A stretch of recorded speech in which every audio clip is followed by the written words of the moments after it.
Good morning, everyone, and welcome to the PivotBoss pre-market video for Thursday, April 4th, 2024. I am Frank Ochoa, aka PivotBoss. Happy Thursday, everyone. Here's a look at the daily time frame of the ES. You'll notice right now a little bit higher here from the previous session's close. Previous session with an inside day.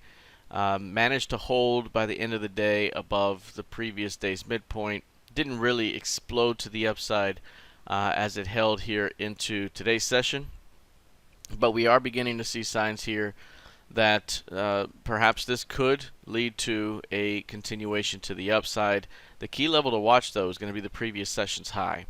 If we start to see a rejection at this previous session's high, especially with numbers coming in right now, initial jobless claims coming in at the moment, if we start to see rejection at that previous high, do we begin to go outside day down? That would be the bear case scenario here. Keep an eye on the previous session's high. That's the level here that bulls want to push through. A failure to get through that level or stay above that level could lead to a rejection that brings this thing back down. So previous session's high is going to be very important here.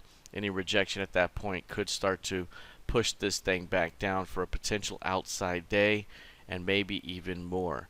Overall, this market right now still remains in an uptrending market fashion here. Higher value relationships still in the bullish Pima trigger zone.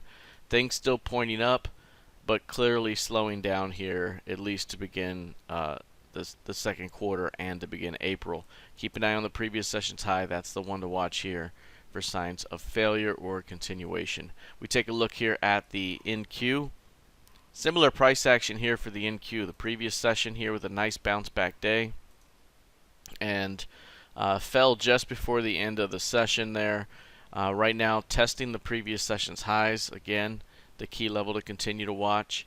And if there's any reaction or rejection at the previous session's highs, we could begin to turn back down to trade into the previous session's mid and perhaps even back to the low for a brief outside day down. So keeping that eye on that area right there. Now we still have an uptrending market that's in play. This market's still holding the previous month's midpoint and the FOMC key level from March, and everything's still kind of pointing to an upward continuation here. But as we've mentioned here, it's been a slower start to the month of April, and we are still struggling to really recapture the previous narrow range here, and that's kind of what's happening at the moment. So keep an eye on the previous session's high. If this thing can push through that level, you start to open up a little bit of upside here today. Keeping an eye here on crude oil. This one's down about 1/3% at the moment, 85.15 the current last price. And this one hit new highs, 86.20 here for the year. Very nice upside push. We mentioned before from this 9-day narrow range here and projected from the low of the breakout day, we're looking for 87.5 as the upside target, 87.5 on a 9-day rotation basis. We're about 5 days into that, so doing quite well here. And even if we got a bit of a pullback here, it could still be a continuation play to the upside. The other thing is this thing is pushed through 80 in big fashion, never coming back to retest it. And from 80, that would open up the next market structure level above of 90. So we're still working higher toward that 87.5, toward 90, and any pullback continues to be a buying opportunity. Right now, showing a little bit of weakness. This could lead to a test at the previous session's low. If so, do we get a failed new low opportunity that could lead to a higher continuation up above? Let's see. Taking a look here at gold futures now. Gold also down at the moment after hitting new highs. This one finally got our 2316 target. That's the target from the large key range. And we've mentioned before this key range right here. Impulsive move down, bounce back to the midpoint here. Was able to control or contain prices here for quite a while.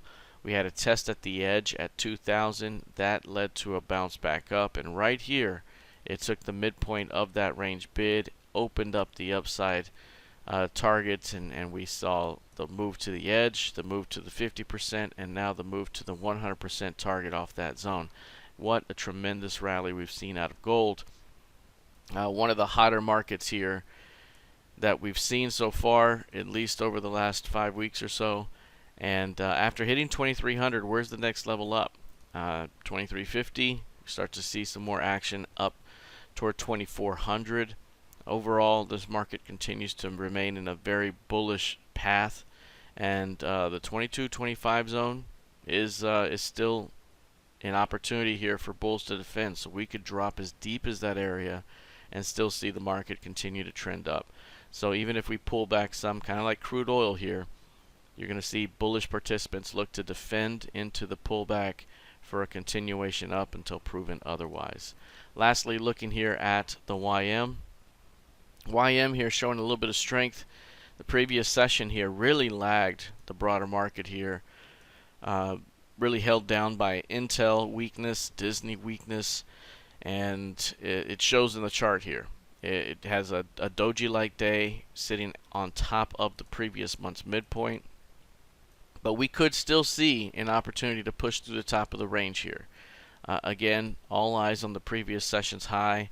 Any failure there and you could be turning back down. If it can push through that zone, it opens up some clear air above where you're rallying up toward the 39,800 level and making a move to 40,000. So previous session's high is going to be very, very important here across the board for the ES, NQ, and the YM. All right, that is it for now. We'll see how this develops the rest of the session. Good luck, trade well, and I'll see you in the trading room. Take care.